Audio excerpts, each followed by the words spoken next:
Chapter 118. I used to be told later by Dad, laughing and recalling that night of big surprise as he loved to do. Seemed I nearly lost a son a little while there. Dad declared Grandpa Will Palmer walked around and lifted me out of Grandma's arms, and without a word, took you out to the yard and around the rear of the house somewhere. Why, he must have stayed gone, I believe, as long as half an hour before returning, with Cynthia, Bertha, or me saying not a word to him of it either. I guess for one reason, just because he was Will Palmer, and the other thing was all of us knew how badly for many years he'd wanted to have a son to raise. I guess in your being Bertha's boy, you'd become it. After a week or so, Dad went back alone to Ithaca, leaving Mama and me in Henning. They had decided it would be better while he finished pushing for his master's degree. Grandpa and Grandma proceeded to just about adopt me as their own, especially Grandpa.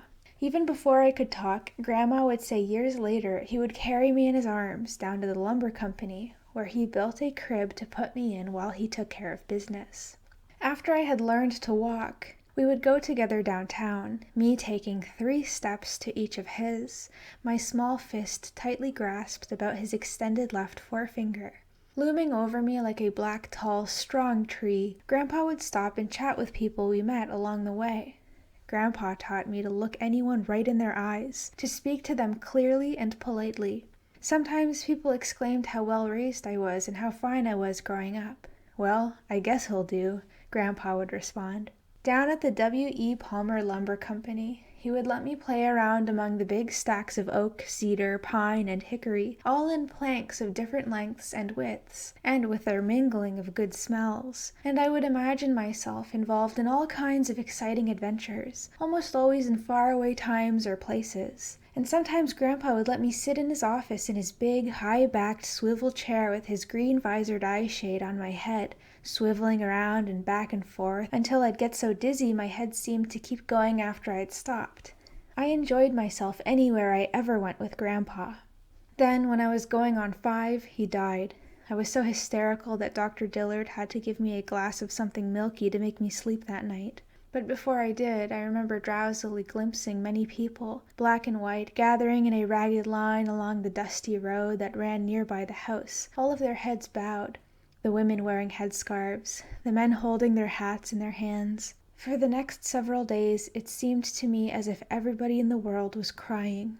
Dad, who had by now nearly completed his master's thesis, came home from Cornell to take over the lumber mill, as Mama started teaching in our local school. Having loved Grandpa so deeply myself, and having seen Grandma's terrible grief, she and I soon became extremely close, and there weren't many places she went that she didn't take me along with her. I suppose it was somehow to try to fill the void of Grandpa's absence that now during each springtime, Grandma began to invite various ones among the Murray family female relatives to spend some, if not all, of the summers with us. Averaging in her age range, the late 40s and early 50s, they came from exotic-sounding places to me, such as Dyersburg, Tennessee, Inkster, Michigan, St. Louis, and Kansas City, and they had names like Aunt Plus, Aunt Liz, Aunt Till, Aunt Viney, and Cousin Georgia. With the supper dishes washed, they all would go out on the front porch and sit in cane-bottomed rocking chairs, and I would be among them and sort of scrunch myself down behind the white-painted rocker holding Grandma. The time would be just about as the dusk was deepening into the night, with the lightning bugs flickering on and off around the honeysuckle vines, and every evening I can remember, unless there was some local priority gossip, always they would talk about the same things, snatches and patches of what later I'd learn was the long cumulative family narrative that had been passed down across the generations. It was the talk, I knew, that always had generated my only memories of any open friction between Mama and Grandma. Grandma would get on that subject sometimes without her older women summer guests there, and Mama always before long would abruptly snap something like, "Oh, Ma, I wish you'd stop all that old-timey slavery stuff. It's entirely embarrassing." Grandma would snap right back, "If you don't care who and where you come from, well, I does." And they might go around avoiding speaking to each other for a whole day, maybe even longer. But anyway, I know I gained my initial impression that whatever Grandma and the other graying ladies talked about was something that went a very long way back, when one or another of them would be recalling something of girlhood, and suddenly thrusting a finger down toward me say, I wasn't any bigger'n this here young'un. The very idea that anyone as old and wrinkled as they had once been my age strained my comprehension. But as I say, it was this that caused me to realize that the things they were discussing must have happened a very long time ago. Being just a little boy, I couldn't really follow most of what they said. I didn't know what an ol' massa or an ol' missus was. I didn't know what a plantation was, though it seemed something resembling a farm. But slowly, from hearing the stories each passing summer, I began to recognize frequently repeated names among the people they talked about, and to remember things they told about those people. The farthest back person they ever talked about was a man they called the African, whom they always said had been brought to this country on a ship to some place that they pronounced Napless. They said he was bought off this ship by a Massa John Waller, who had a plantation in a place called Spotsylvania County, Virginia. They would tell how the African kept trying to escape, and how on the fourth effort he had the misfortune to be captured by 2 white professional slave catchers, who apparently decided to make an example of him. This African was given the choice either of being castrated or having a foot cut off, and, thanks to Jesus, or we wouldn't be here telling it, the African chose his foot. I couldn't figure out why white folks would do anything as mean and low down as that. But this African's life, the old lady said, had been saved by Massa John's brother, Dr. William Waller, who was so mad about the entirely unnecessary maiming that he bought the African for his own plantation. Though now the African was crippled, he could do limited work, and the doctor assigned him in the vegetable garden.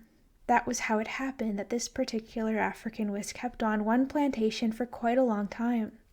In a time when slaves, especially male slaves, were sold back and forth so much that slave children grew up often without even knowledge of who their parents were. Grandma and the others said that Africans fresh off slave ships were given some name by their masses.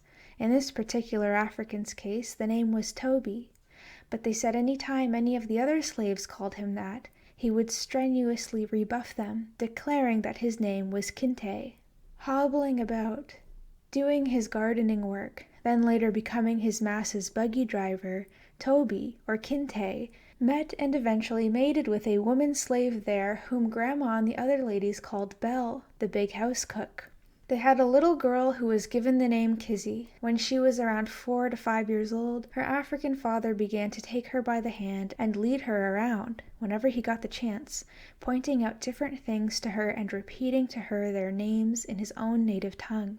He would point at a guitar, for example, and say something that sounded like "ko," or he would point at the river that ran near the plantation, actually the Mattapony River, and say what sounded like "Kambi Bolongo," along with many more things and sounds. As Kizzy grew older, and her African father learned English better, he began telling her stories about himself, his people, and his homeland, and how he was taken away from it. He said that he had been out in the forest not far from his village, chopping wood to make a drum, when he had been surprised by 4 men, overwhelmed and kidnapped into slavery. When Kizzy was 16 years old, Grandma Palmer and the other Murray family ladies said she was sold away to a new master named Tom Leah, who owned a smaller plantation in North Carolina. And it was on this plantation that Kizzy gave birth to a boy, whose father was Tom Leah, who gave the boy the name of George. When George got around 4 or 5 years old, his mother began to tell him her African father's sounds and stories, until he came to know them well. Then when George got to be the age of 12, I learned there on Grandma's front porch. He was apprenticed to an old Uncle Mingo, who trained the masters fighting gamecocks, and by the mid-teens, the youth had earned such a reputation as a gamecock trainer that he'd been given by others the nickname he'd take to his grave, Chicken George. Chicken George, when around 18, met and mated with a slave girl named Matilda, who in time bore him 8 children. With each new child's birth, said Grandma and the others, Chicken George would gather his family within their slave cabin, telling them afresh about their African great-grandfather named Kinte, who called a guitar a ko, a river in Virginia Kambi-Bolungo, and other sounds for other things, and who had said he was chopping wood to make a drum when he was captured into slavery. The 8 children grew up, took mates, and had their own children. The 4th son, Tom, was a blacksmith when he was sold along with the rest of the family to a Massa Murray, who owned a tobacco plantation in Alamance County, North Carolina. There, Tom met and mated with a half-Indian slave girl named Irene, who came from the plantation of Massa Holt, who owned a cotton mill. Irene eventually also bore 8 children, and with each new birth, Tom continued the tradition his father, Chicken George, had begun, gathering his family around the hearth and telling them about their African great-great-grandfather and all those descending from him. On that second set of 8 children, the youngest was a little girl named Cynthia, who was 2 years old when her father, Tom, and grandfather, Chicken George, led a wagon train of recently freed slaves westward to Henning, Tennessee, where Cynthia met and at the age of 22 married Will Palmer.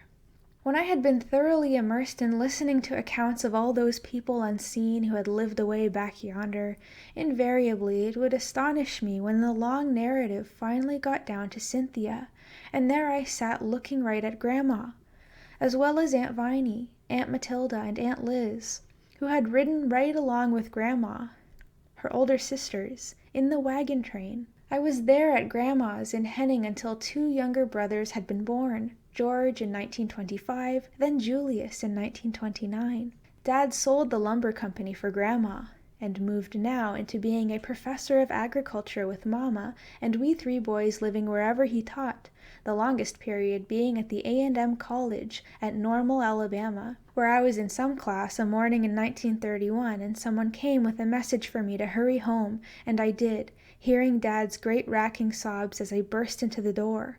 Mama, who had been sick off and on since we had left Henning, lay in their bed, dying. She was 36. Every summer, George, Julius, and I spent in Henning with Grandma. Noticeably, something of her old spirit seemed to have gone, along with both Grandpa and Mama. People passing would greet her in her white painted rocker, there on the front porch. "Sister Cynthia, how's you doin'?" And she generally would answer them, "Just sittin'." After 2 years, Dad married again to a colleague professor who was named Ziona Hatcher, from Columbus, Ohio, where she had gotten her master's degree at Ohio State University. She busied herself with the further raising and training of we 3 rapidly growing boys. Then she gave us a sister named Lois. I had finished a 2nd year in college, and at 17 years of age enlisted into the U.S. Coast Guard as a mess when World War II happened. On my cargo ammunition ship plying the Southwest Pacific, I stumbled along the long road that has taken me finally to the writing of this Roots. At sea, sometimes as long as 3 months, our crew's really most incessant fighting wasn't of enemy aerial bombers or submarines, but our fighting of sheer boredom. At Dad's insistence, I'd learned to type in high school, and my most precious shipboard possession was my portable typewriter. I wrote letters to everyone I could think of, and I read every book in the ship's small library or that was owned and loaned by shipmates. From boyhood, I'd loved reading, especially stories of adventure. Having read everything on board a 3rd time, I guess simply in frustration I decided I'd try writing some stories myself. The idea that one could roll a blank sheet of paper into a typewriter and write something on it that other people would care to read challenged, intrigued, exhilarated me, and does to this day. I don't know what else motivated and sustained me through trying to write, every single night, 7 nights a week, mailing off my efforts to magazines and collecting literally hundreds of their rejection slips, across the next 8 years before my first story was bought. After the war, with one or another editor accepting a story now or then, the U.S. Coast Guard's hierarchy created for me a new rating, journalist. Writing every hour I could, I got published more. Finally, in 1959, at age 37, I'd been in the service for 20 years, making me eligible to retire, which I did, determined to try now for a new career as a full-time writer. At first, I sold some articles to men's adventure magazines, mostly about historic maritime dramas, because I love the sea. Then Reader's Digest began giving me assignments to write mostly biographical stories of people who'd had dramatic experiences or lived exciting lives. Then, in 1962, I happened to record a conversation with famous jazz trumpeter Miles Davis that became the first of the Playboy interviews. Among my subsequent interview subjects was the then Nation of Islam spokesperson Malcolm X. A publisher reading the interview asked for a book portraying his life. Malcolm X asked me to work with him as his collaborator, and I did. The next year was mostly spent intensely interviewing him, then the next year in actually writing the autobiography of Malcolm X, which, as he had predicted, he hadn't lived to read, for he was assassinated about 2 weeks after the manuscript was finished. Soon, a magazine sent me on an assignment to London. Between appointments, utterly fascinated with a wealth of history everywhere, I missed scarcely a guided tour anywhere within London's area during the next several days. Poking about one day in the British Museum, I found myself looking at something I'd heard of vaguely, the Rosetta Stone. I don't know why, it just about entranced me.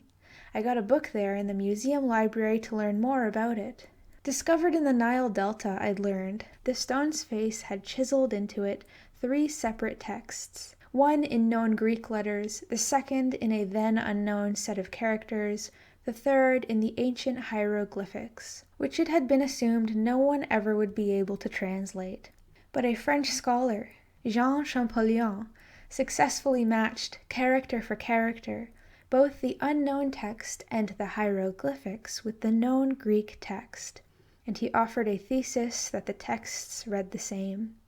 Essentially, he had cracked the mystery of the previously undeciphered hieroglyphics in which much of mankind's earliest history was recorded. The key that had unlocked a door into the past fascinated me.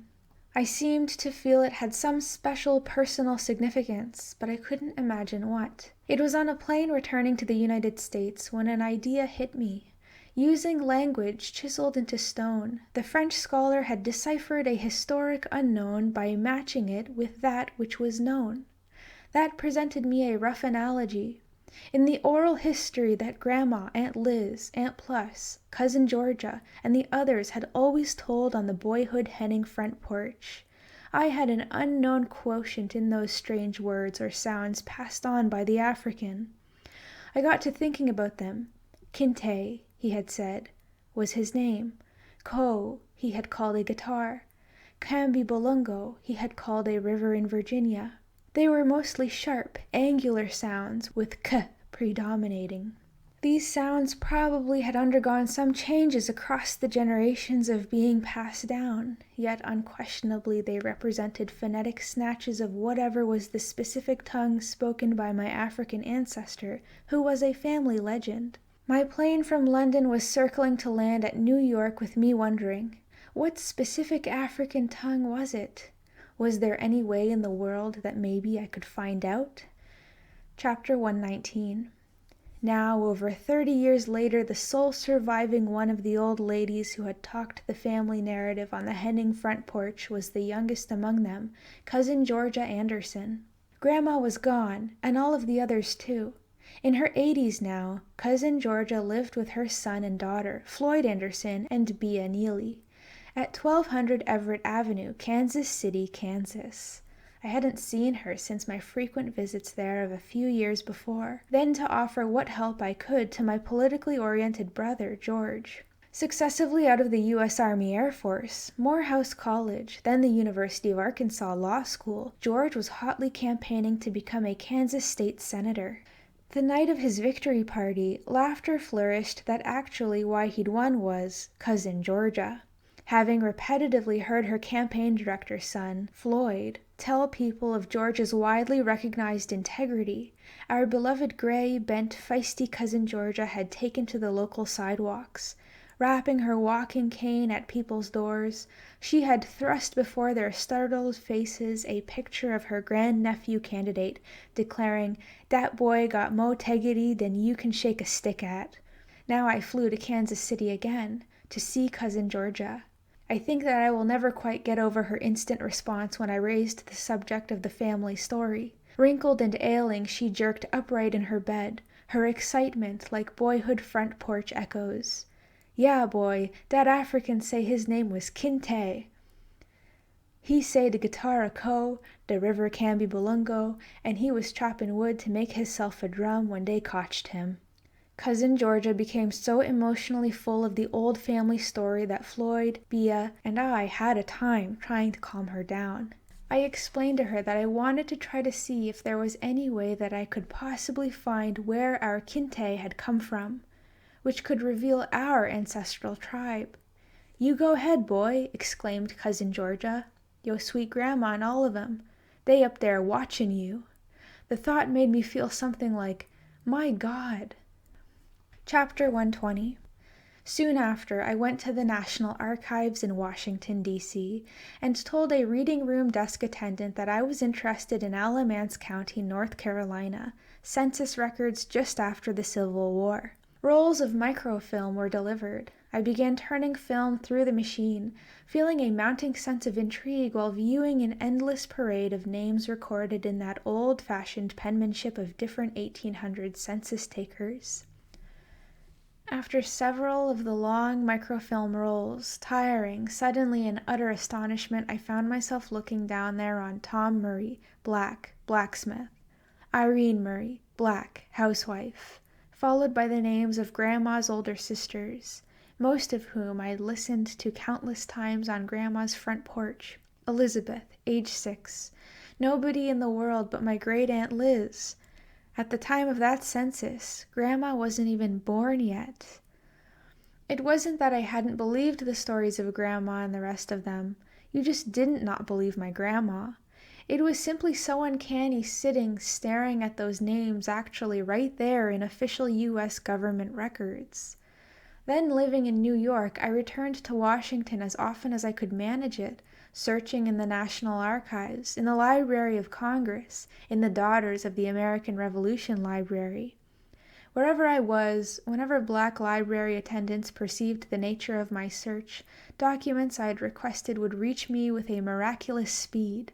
From one or another source during 1966, I was able to document at least the highlights of the cherished family story. I would have given anything to be able to tell Grandma. Then I would remember what Cousin Georgia had said, that she, all of them, were up there watching. Now the thing was where, what, how could I pursue those strange phonetic sounds that it was always said our African ancestor had spoken? It seemed obvious that I had to reach as wide a range of actual Africans as I possibly could, simply because so many different tribal tongues are spoken in Africa. There in New York City, I began doing what seemed logical. I began arriving at the United Nations around quitting time. The elevators were spilling out people who were thronging through the lobby on their way home. It wasn't hard to spot the Africans, and everyone I was able to stop, I'd tell my sounds to. Within a couple of weeks, I guess I had stopped about 24 Africans, each of whom had given me a quick look, a quick listen, and then took off. I can't say I blame them, me trying to communicate some African sounds in a Tennessee accent. Increasingly frustrated, I had a long talk with George Sims, with whom I'd grown up in Henning, and who is a master researcher.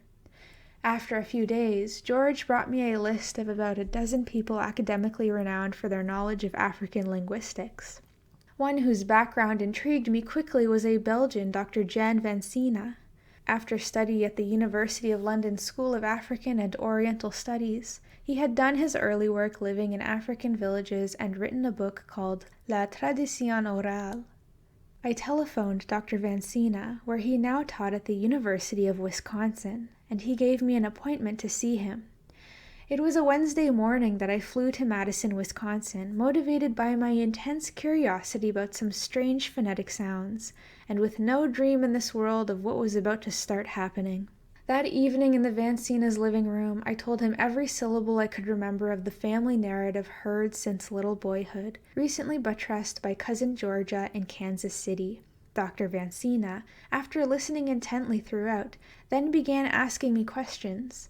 Being an oral historian, he was particularly interested in the physical transmission of the narrative down across generations. We talked so late that he invited me to spend the night, and the next morning Dr. Vancina, with a very serious expression on his face, said I wanted to sleep on it. The ramifications of phonetic sounds preserved down across your family's generations can be immense. He said that he had been on the phone with a colleague Africanist, Dr. Philip Curtin. They both felt certain that the sounds I'd conveyed to him were from the Mandinka tongue. I'd never heard that word. He told me that it was the language spoken by the Mandingo people. Then he guess-translated certain of the sounds. One of them probably meant cow or cattle. Another probably meant the baobab tree, generic in West Africa.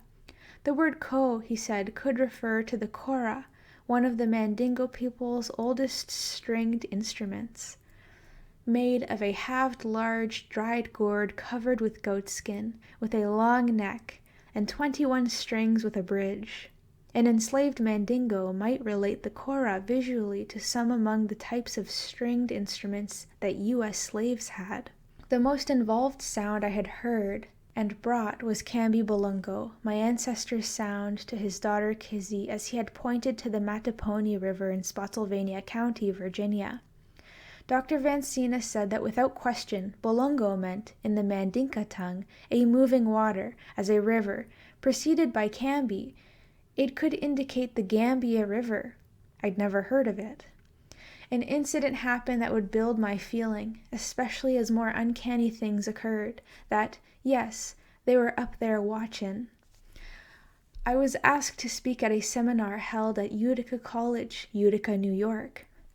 Walking down a hallway with the professor who had invited me, I said I'd just flown in from Washington and why I'd been there.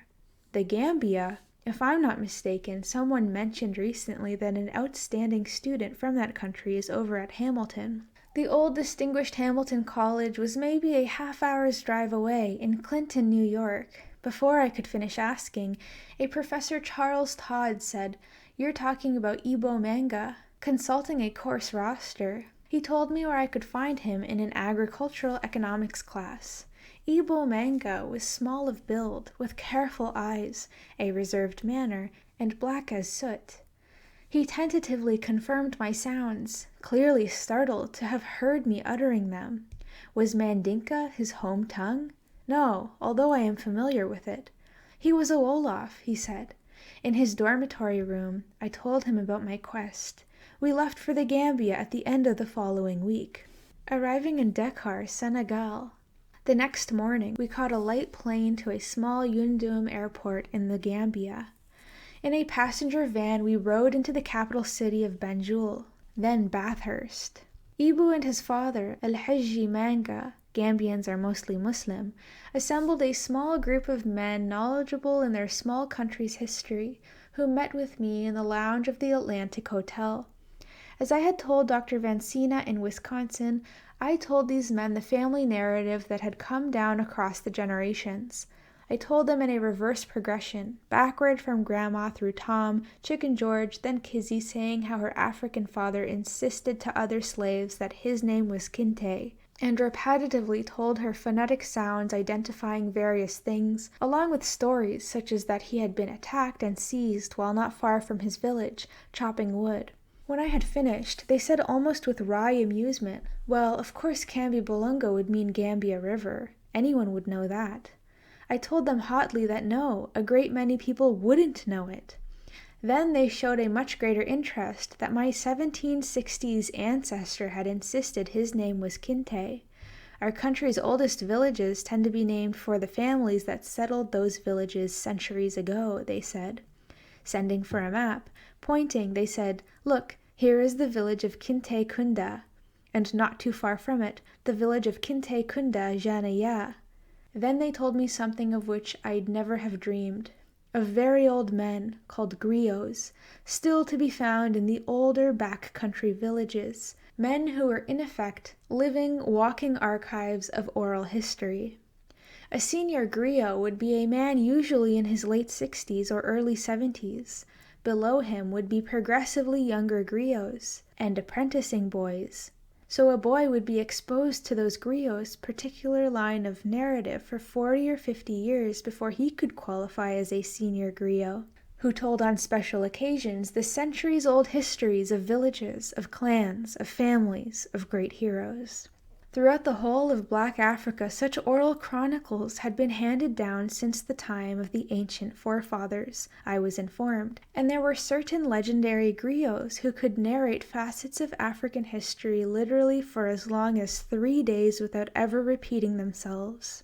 Seeing how astounded I was, these Gambian men reminded me that every living person ancestrally goes back to some time and some place where no writing existed. And then human memories and mouths and ears were the only ways those human beings could store and relay information. They said that we who live in the Western culture are so conditioned to the crutch of print that few among us comprehend what a trained memory is capable of. Since my forefather had said his name was Kinte, properly spelled Kinti, they said, and since the Kinte clan was old and well known in the Gambia, they promised to do what they could to find a griot who might be able to assist my search. Back in the United States, I began devouring books on African history. It grew quickly into some kind of obsession to correct my ignorance concerning the Earth's second largest continent. It embarrasses me to this day that up to then, my images about Africa had been largely derived or inferred from Tarzan movies, and my very little authentic knowledge had come from only occasional leafings through the National Geographic. All of a sudden now, after reading all day, I'd sit on the edge of my bed at night studying a map of Africa, memorizing the different countries' relative positions and the principal waters where slave ships had operated. After some weeks, a registered letter came from the Gambia. It suggested that when possible I should come back, but by now I was stony broke, especially because I'd been investing very little of my time in writing. Once at a Reader's Digest lawn party, co-founder Mrs. DeWitt Wallace had told me how much she liked an unforgettable character I had written, about a tough old sea dog cook who had once been my boss in the U.S. Coast Guard, and before leaving, Mrs. Wallace volunteered that I should let her know if I ever needed some help. Now I wrote to Mrs. Wallace a rather embarrassed letter, briefly telling her the compulsive quest I'd gotten myself into. She asked some editors to meet with me and see what they felt, and invited to lunch with them. I talked about non-stop for nearly 3 hours. Shortly afterward, a letter told me that the Reader's Digest would provide me with a $300 monthly check for 1 year, and plus that, my really vital need, reasonable necessary travel expenses. I again visited Cousin Georgia in Kansas City. Something had urged me to do so, and I found her quite ill. But she was thrilled to hear both what I had learned and what I hoped to learn. She wished me Godspeed, and I flew then to Africa. The same men with whom I had previously talked told me now in a rather matter-of-fact manner that they had caused word to be put out in the back country, and that a griot very knowledgeable of the Kinte clan had indeed been found. His name, they said, was Keba Kanji Fofana. I was ready to have a fit. "Where is he?" They looked at me oddly. "He's in his village." I discovered that if I intended to see this griot, I was going to have to do something I'd never have dreamed I'd ever be doing, organizing what seemed, at least to me then, a kind of mini safari.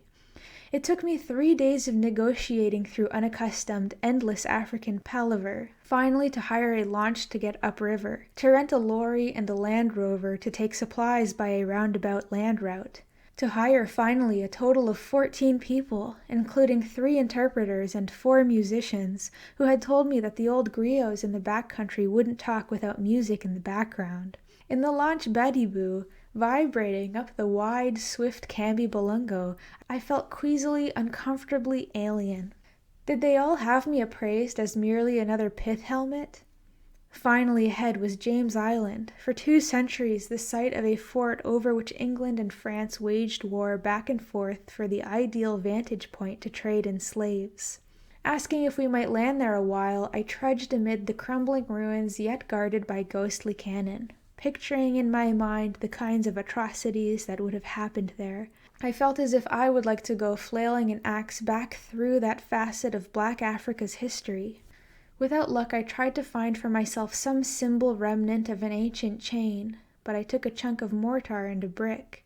In the next minutes before we returned to the Badiboo, I just gazed up and down that river that my ancestor had named for his daughter far across the Atlantic Ocean in Spotsylvania County, Virginia. Then we went on, and upon arriving at a little village called Albreda, we put ashore, our destination now on foot, the yet smaller village of Jafur, where the men had been told that this griot lived. There is an expression called the peak experience, that which emotionally nothing in your life ever transcends. I've had mine, that first day in the back country of Black West Africa. Then when we got within sight of Jafur, the children who were playing outside gave the alert, and the people came flocking from their huts. It's a village of only about 70 people. Like most backcountry villages, it was still very much as it was 200 years ago, with its circular mud houses and their conical thatched roofs. Among the people as they gathered was a small man wearing an off-white robe, a pillbox hat over an aquiline-featured black face. And about him was an aura of somebodiness, until I knew he was the man we had come to see and hear. As the 3 interpreters left our party to converge upon him, the 70-odd other villagers gathered closely around me, in a kind of horseshoe pattern, 3 or 4 deep all around. Had I stuck out my arms, my fingers would have touched the nearest ones on either side. They were all staring at me. The eyes just raked me. Their foreheads were furrowed with their very intensity of staring. A kind of visceral surging or a churning sensation started up deep inside me. Bewildered, I was wondering what on earth was this. Then in a little while it was rather as if some full gale force of realization rolled in on me. Many times in my life I had been among crowds of people, but never where everyone was jet black. Rocked emotionally, my eyes dropped downward as we tend to do when we're uncertain, insecure, and my glance fell upon my hand's brown complexion. This time more quickly than before, and even harder, another gale force emotion hit me. I felt myself some variety of a hybrid. I felt somehow impure among the pure. It was a terribly shaming feeling. About then, abruptly, the old man left the interpreters. The people immediately also left me now to go crowding about him. One of my interpreters came up quickly and whispered in my ears, "They stare at you so much because they have never here seen a black American." When I grasped the significance, I believe that hit me harder than what had already happened. They hadn't been looking at me as an individual, but I represented in their eyes a symbol of the 25 millions of us black people whom they had never seen, who lived beyond an ocean. The people were clustered thickly about the old man, all of them intermittently flicking glances toward me as they talked animatedly in their Mandinka tongue. After a while, the old man turned, walked briskly through the people, past my 3 interpreters, and right up to me. His eyes piercing into mine, seeming to feel I should understand his Mandinka, he expressed what they had all decided they felt concerning those unseen millions of us who lived in those places that had been slave ships' destinations. And the translation came. "We have been told by the forefathers that there are many of us from this place who are in exile in that place called America, and in other places." The old man sat down, facing me, as the people hurriedly gathered behind him. Then he began to recite for me the ancestral history of the Kinte clan, as it had been passed along orally down across centuries from the forefathers' time. It was not merely conversational, but more as if a scroll were being read. For the still, silent villagers, it was clearly a formal occasion. The griot would speak, bending forward from the waist, his body rigid, his neck cords standing out, his words seeming almost physical objects. After a sentence or two, seeming to go limp, he would lean back, listening to an interpreter's translation. Spilling from the griot's head came an incredibly complex Kinte clan lineage that reached back across many generations. Who married whom? Who had what children? What children then married whom? Then their offspring. It was all just unbelievable. I was struck not only by the profusion of details, but also by the narrative's biblical style, something like, "And so took as a wife so-and-so, and begot, and begot, and begot." He would next name each begot's eventual spouse, or spouses, and their averagely numerous offspring, and so on. To date things, the griot linked them to events such as, in the year of the big water, a flood, he slew a water buffalo. To determine the calendar date, you'd have to find out when that particular flood occurred. Simplifying to its essence the encyclopedic saga that I was told, the griot said that the Kinte clan had begun in the country called Old Mali. Then the Kinte men traditionally were blacksmiths, who had conquered fire, and the women mostly were potters and weavers. In time, one branch of the clan moved into the country called Mauritania, and it was from Mauritania that one son of this clan, whose name was Kairaba Kunta Kinte, a marabout, or holy man of the Muslim faith, journeyed down into the country called the Gambia. He went first to a village called Pakali Ding, stayed there for a while, then went to a village called Jiforong, and then to the village of Jafure. In Jafure, Kairaba Kunta Kinte took his first wife, a Mandinka maiden whose name was Siring, and by her he begot 2 sons, whose names were Janna and Saloum. Then he took a second wife, her name was Yaisa, and by Yaisa he begot a son named Amoro. Those 3 sons grew up in Jafure until they became of age. Then the elder 2, Janna and Saloum, went away and founded a village called Kinte Kunda Jannaya. The youngest son, Amoro, stayed on in Jafure village until he had 30 years of age. Then he took as his wife a Mandinka maiden named Binta Kebba. And by Binta Kebba, roughly between the years 1750 and 1760, Amoro Kinte begot 4 sons, whose names were, in the order of their birth, Kunta, Lamin, Suwadu, and Mahdi. The old griot had talked for nearly 2 hours up to then, and perhaps 50 times the narrative had included some detail about someone whom he had named. Now, after he had just named those 4 sons, again he appended a detail, and the interpreter translated. About the time the king's soldiers came, another of the griot's time-fixing references, the eldest of these 4 sons, Kunta, went away from his village to chop wood, and he was never seen again. And the griot went on with his narrative. I sat as if I were carved of stone. My blood seemed to have congealed. This man whose lifetime had been in this backcountry African village had no way in the world to know that he had just echoed what I had heard all through my boyhood years on my grandma's front porch in Henning, Tennessee, of an African who always had insisted that his name was Kinte, who had called a guitar a ko, and a river within the state of Virginia Kambi Bolungo, and who had been kidnapped into slavery while not far from his village, chopping wood to make himself a drum. I managed to fumble from my duffel bag my basic notebook, whose first pages containing Grandma's story I showed to an interpreter. After briefly reading, clearly astounded, he spoke rapidly while showing it to the old griot, who became agitated. He got up, exclaiming to the people, gesturing at my notebook in the interpreter's hands, and they all got agitated. I don't remember hearing anyone giving an order. I only recall becoming aware that those 70-odd people had formed a wide human ring around me, moving counterclockwise, chanting softly, loudly, softly, their bodies close together. They were lifting their knees high, stamping up reddish puffs of the dust. The woman who broke from the moving circle was one of about a dozen whose infant children were within cloth slings across their backs, her jet-black face deeply contorting. The woman came charging toward me, her bare feet slapping the earth, and snatching her baby free, she thrust it at me almost roughly, the gesture saying, "Take it," and I did, clasping the baby to me.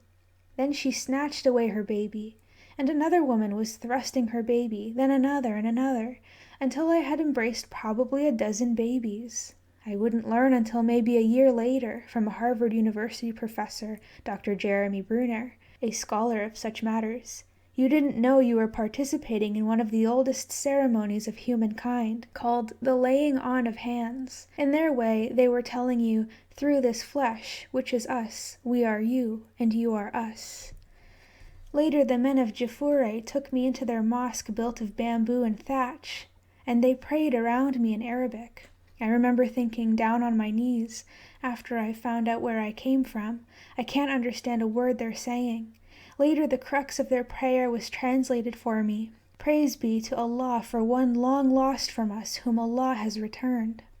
Since we had come by the river, I wanted to return by land. As I sat beside the wiry young Mandingo driver who was leaving dust pluming behind us on the hot, rough-pitted backcountry road toward Banjul, there came from somewhere into my head a staggering awareness that if any Black American could be so blessed as I had been to know only a few ancestral clues, could he or she know who was either the paternal or maternal African ancestor or ancestors, and about where that ancestor lived when taken, and finally about when the ancestor was taken, then only those few clues might well see that Black American able to locate some wizened old Black griot whose narrative could reveal the Black American's ancestral clan, perhaps even the very village.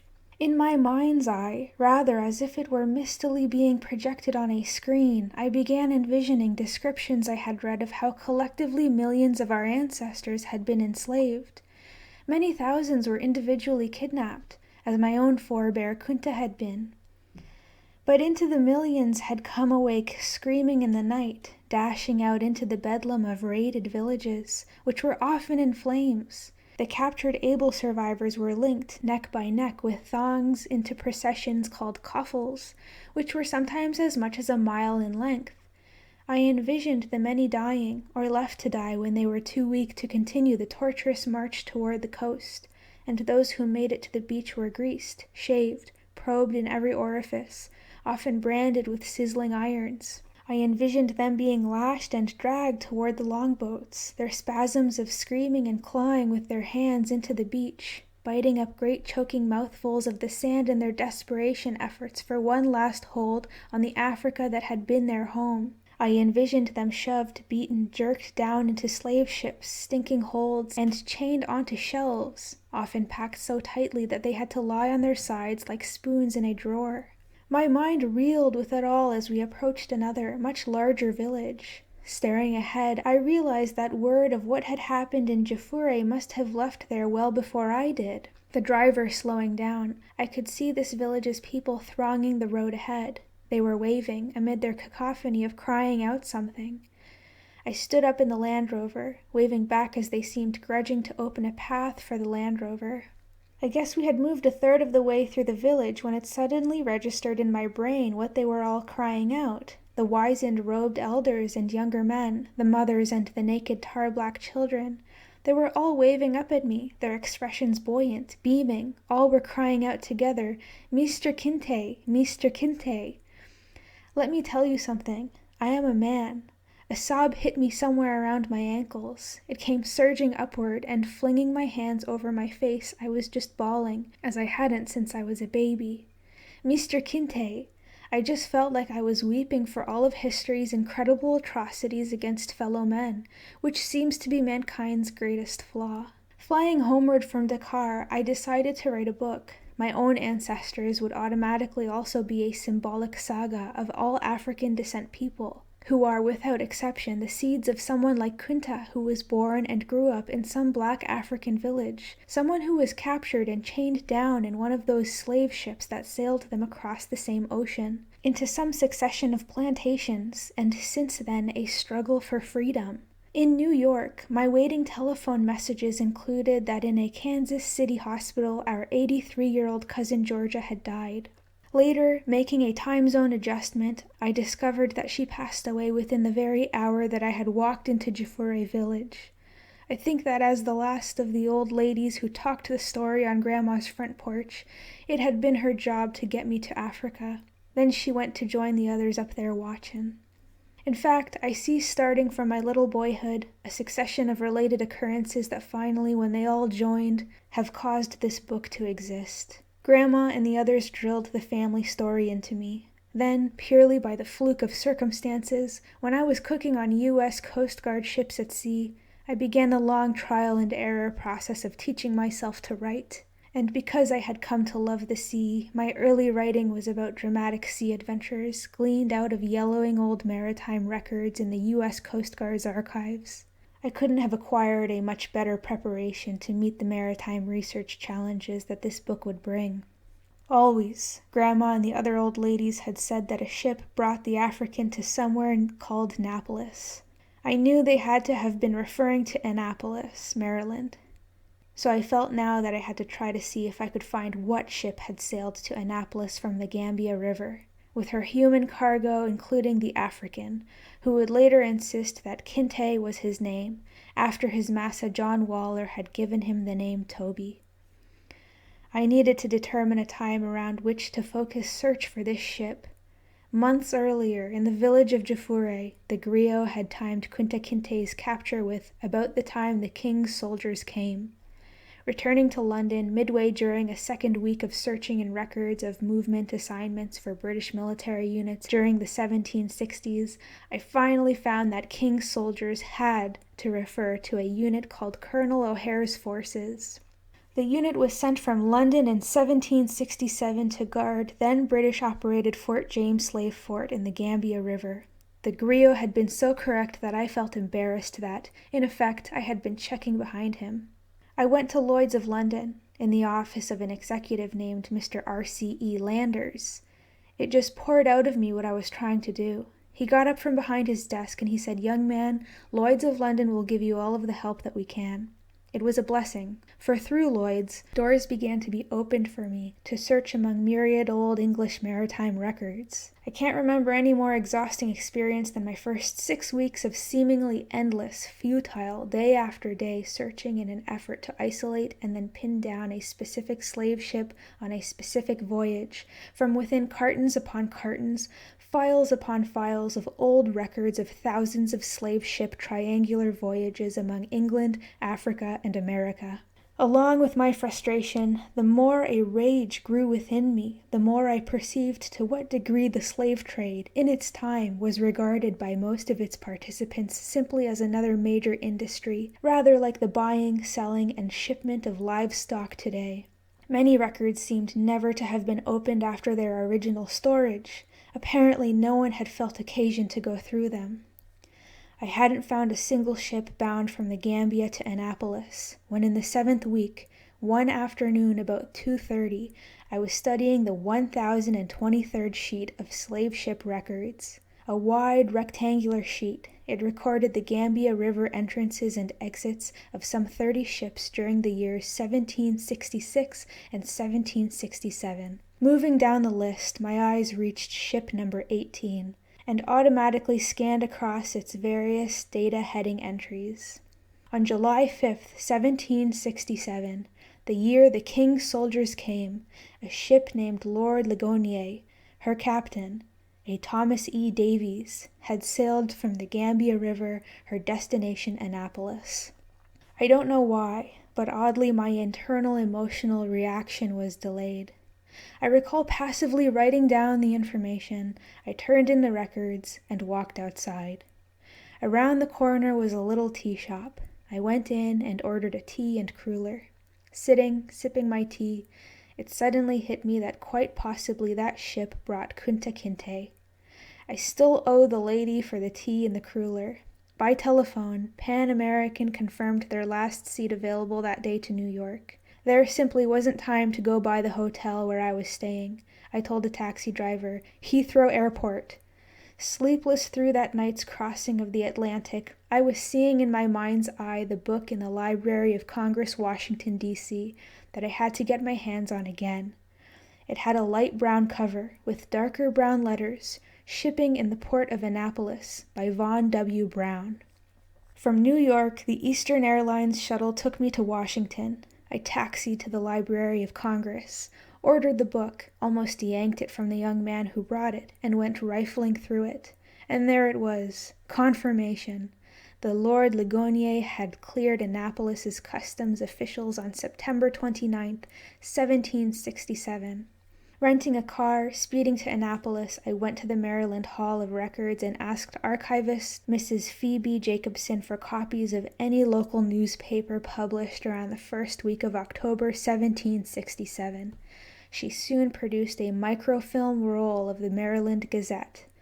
At the projection machine, I was halfway through the October 1st issue when I saw the advertisement in the antique typeface. just imported, and the ship Lord Ligonier, Captain Davies, from the River Gambia in Africa, and to be sold by the subscribers in Annapolis for cash or good bills of exchange on Wednesday the 7th of October. Next, a cargo of choice healthy slaves. The said ship will take tobacco to London on liberty at 6 stone sterling per ton. The advertisement was signed by John Ridout and Daniel of St. Thos, Jennifer. On September 29th, 1967, I felt I should be nowhere else in the world except standing on a pier at Annapolis. And I was. It was 200 years to the day after the Lord Ligonier had landed, staring out to seaward across those waters over which my great-great-great-great-grandfather had been brought. Again I found myself weeping. The 1766-67 document compiled at James Fort in the Gambia River had included that the Lord Ligonier had sailed with 140 slaves in her hold. How many of them had lived through the voyage? Now, on a second mission in the Maryland Hall of Records, I searched to find a record of the ship's cargo listed upon her arrival in Annapolis, and found it, the following inventory, an old-fashioned script: 3,265 elephant's teeth, as ivory tusks were called, 3,700 pounds of beeswax, 800 pounds of raw cotton, 32 ounces of Gambian gold, and 98. Her loss of 42 Africans en route, or around 1/3, was average for slaving voyages. I realized by this time that Grandma, Aunt Liz, Aunt Plus, and Cousin Georgia also had been griots in their own ways. My notebooks contained their centuries-old story that our African had been sold to Massa John Waller, who had given him the name Toby. During his 4th escape effort, when cornered, he had wounded with a rock one of the pair of professional slave catchers who caught him, and they had cut his foot off. Massa John's brother, Dr. William Waller, had saved the slave's life, then indignant at the maiming, had bought him from his brother. I dared to hope there might actually exist some kind of an actual documenting record. I went to Richmond, Virginia. I pored through microfilmed legal deeds filed within Spotsylvania County, Virginia, after September 1767, when the Lord Ligonier had landed. In time, I found a lengthy deed dated September 5th, 1768, in which John Waller and his wife Anne transferred to William Waller land and goods, including 240 acres of farmland. And then on the second page, and also one man-slave named Toby. My God! In the 12 years since my visit to the Rosetta Stone, I have traveled 500,000 miles, I suppose, searching, sifting, checking, cross-checking, finding out more and more about the people whose respective oral histories had proved not only to be correct, but even to connect on both sides of the ocean. Finally, I managed to tear away from yet more researching in order to push myself into actually writing this book. To develop Kunta Kinte's boyhood and youth took me a long time, and having come to know him well, I anguished upon his capture. When I began trying to write of his or all of those Gambian slave ship crossing, finally I flew to Africa and canvassed among shipping lines to obtain passage on the first possible freighter sailing from any black African port directly to the United States. It turned out to be the Farrell Line's African Star. When we put to sea, I explained what I hoped to do that might help me write of my ancestors' crossing. After each late evening's dinner, I climbed down successive metal ladders into her deep, dark, cold cargo hold. Stripping to my underwear, I lay on my back on a wide, rough, bare dunnage plank and forced myself to stay there through all 10 nights of the crossing, trying to imagine what did he see, hear, feel, smell, taste, and above all, in knowing Kunta, what things did he think? My crossing, of course, was ludicrously luxurious by any comparison to the ghastly ordeal endured by Kunta Kinte, his companions, and all those other millions who lay chained and shackled in terror and their own filth for an average of 80 to 90 days, at the end of which awaited new physical and psychic horrors. But anyway, finally I wrote of the ocean crossing, from the perspective of the human cargo. Finally, I've woven our whole 7 generations into this book that is in your hands. In the years of the writing, I have also spoken before many audiences of how roots came to be, Naturally, now and then someone asks how much of Roots is fact and how much is fiction. To the best of my knowledge and of my effort, every lineage statement within Roots is from either my African or American family's carefully preserved oral history, much of which I have been able conventionally to corroborate with documents. Those documents, along with the myriad textual details of what were contemporary indigenous lifestyles, cultural history, and such that give Roots flesh, have come from years of intensive research in 50-odd libraries, archives, and other repositories on 3 continents. Since I wasn't yet around when most of the story occurred, by far most of the dialogue and most of the incidents are of necessity a novelized amalgam of what I know took place together with what my researching led me to plausibly feel took place. I think now that not only are Grandma, Cousin Georgia, and those other ladies up there watchin', but so are all of the others, Kunta and Belle, Kizzy, Chicken George and Matilda, Tom and Irene, Grandpa Will Palmer, Bertha, Mama, and now, as well, the most recent one to join them, Dad. He was 83, when his children, George, Julius, Lois, and I, had discussed the funeral arrangements. Some one of us expressed that Dad had lived both a full life and a rich one in the way that he interpreted richness. Moreover, he had gone quickly without suffering, and knowing Dad as well as we all did, we agreed that he would not have wanted us going about crying, and we agreed that we would not. I found myself so full of the memories that when the mortician said the deceased, it startled me that he meant our Dad, around whom things rarely got dull. Shortly before the first service that was held for him in a Washington, D.C. chapel thick with family friends, my brother George told the Reverend Boyd, who was in charge, that at an appropriate point we sons would like to share some memories of Dad with the friends there. So after brief conventional services, a favorite song of Dad's was sung. Then George got up and stood near the open casket. He said he vividly recalled that wherever Dad had taught, our home was always shared with at least one youth whose rural farmer father Dad had talked into letting his son attend college, the no-money protest being solved by Dad saying, "He'll live with us." As a result, George estimated that about the South were around 18 county agricultural agents, high school principals, and teachers who proudly called themselves Fessor Haley's Boys. George said that among earlier memory was once when we lived in Alabama, and at breakfast Dad said, "You boys come on, there's a great man I want you to meet." And just like that, Dad drove us 3 boys the several hours to Tuskegee, Alabama, where we visited the mysterious laboratory of the small, dark genius scientist, Dr. George Washington Carver, who talked to us about the need to study hard and gave us each a small flower. George said that in Dad's later years, he had been irked that we did not hold annual large family reunions as he would have liked, and George asked the audience now to join us in feeling that we really were holding a reunion both for and with our Dad. I got up as George took his seat, and going over, looking at Dad, I said to the people that being the oldest child, I could remember things farther back about the gentleman lying there. For instance, my first distinct boyhood impression of love was noticing how Dad's and Mama's eyes would look at each other over the piano top when Mama was playing some little introduction, as Dad stood near waiting to sing in our church. Another early memory was of how I could always get a nickel or even a dime from Dad, no matter how tight people were going around saying things were.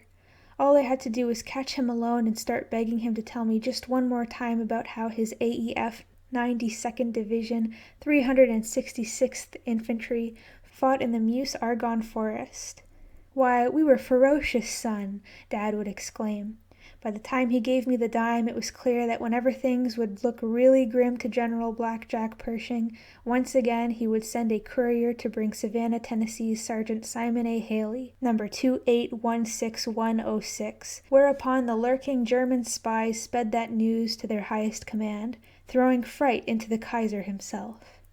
But it seemed to me, I told the people, that after Dad's having met Mama at Lane College, his next most fateful meeting for all of us had been when Dad had transferred to A&T College in Greensboro, North Carolina, and was about to drop out of school and return home to share crop, because boys, working 4-odd jobs, I just never had time to study. But before he left, word came of his acceptance as a temporary summer season Pullman porter.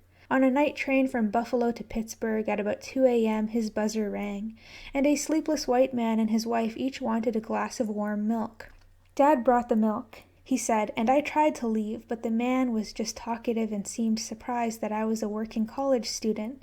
He asked lots of questions, then he tipped well in Pittsburgh. After saving every possible cent, when Dad returned to college that September of 1916, the college president showed him correspondence from the man on the train, a retired Curtis Publishing Company executive named R.S.M. Boyce, who had written asking the cost of 1 full year's everything, then had sent his check.